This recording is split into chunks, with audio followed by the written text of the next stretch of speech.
उनका मुख्य उद्देश्य था इंडिया रशिया एनुअल समिट में भाग लेना और भारत के साथ special and privilege strategic partnership को और ज्यादा मजबूत करना। राहुल गांधी ने आरोप लगाया है कि सरकार विदेश से आने वाले बड़े नेताओं को नेता प्रतिपक्ष से मिलने की अनुमति नहीं देती।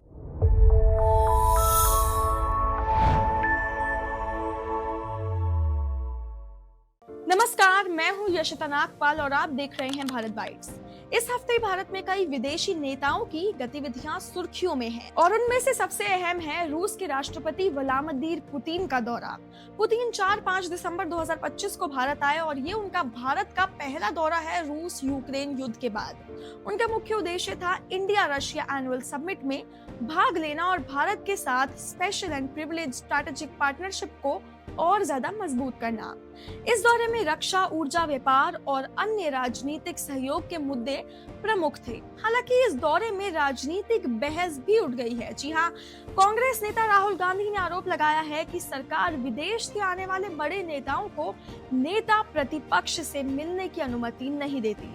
उनका कहना है कि ये सिलसिला पहले भी चलता आया है। पूर्व प्रधानमंत्री अटल बिहारी वाजपेयी और मनमोहन सिंह के समय में विपक्ष को अंतर्राष्ट्रीय प्रतिनिधियों से मिलने का अवसर मिलता था, जो कि अब नहीं मिलता।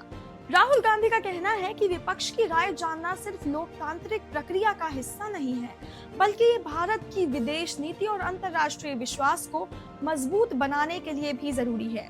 जब विपक्ष की प्रतिनिधित्व का मौका मिलता है तो भारत का संदेश संतुलित बना रहता है। ये वैश्विक मंच पर देश की छवि को मजबूती देता है और अंतर्राष्ट्रीय सहयोग को बढ़ावा देता है। बता दें कि विदेशी प्रतिनिधियों और विपक्ष के बीच मुलाकात संबंधित प्रतिनिधिमंडल की सहमति पर निर्भर करती है। राहुल गांधी ने यह भी कहा कि जैसे रूस यूक्रेन युद्ध और वैश्विक तेल गैस संकट में भारत को संतुलित कूटनीति अपनानी होती है, वैसे ही विपक्ष की राय जानना जरूरी है ताकि विदेश नीति मजबूत रहे। उन्होंने बांग्लादेश, वियतनाम, मलेशिया, मॉरिशस और न्यूजीलैंड के नेताओं से विपक्षी मुलाकात का उदाहरण भी दिया। ये दिखाता है कि अंतर्राष्ट्रीय मंच पर विपक्ष की भागीदारी का महत्व हमेशा से ही माना गया है। आज के इस अपडेट से साफ होता है कि विदेश नीति सिर्फ सरकार की जिम्मेदारी नहीं है, बल्कि लोकतंत्र में विपक्ष की भागीदारी भी उतनी ही जरूरी है। पुतिन का भारत दौरा भारत रूस राजनीतिक रिश्तों की मजबूती और वैश्विक स्तर पर भारत की स्थिति को दर्शाता है।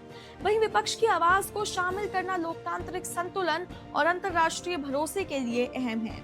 इसीलिए ये सिर्फ राजनीतिक बहस नहीं है, बल्कि देश की कूटनीति और लोकतंत्र की मजबूती का मुद्दा है। मैं हूँ यशिता नागपाल, आप देख रहे हैं भारत बाइट्स। मिलते हैं एक बार फिर से एक और नई वीडियो के साथ।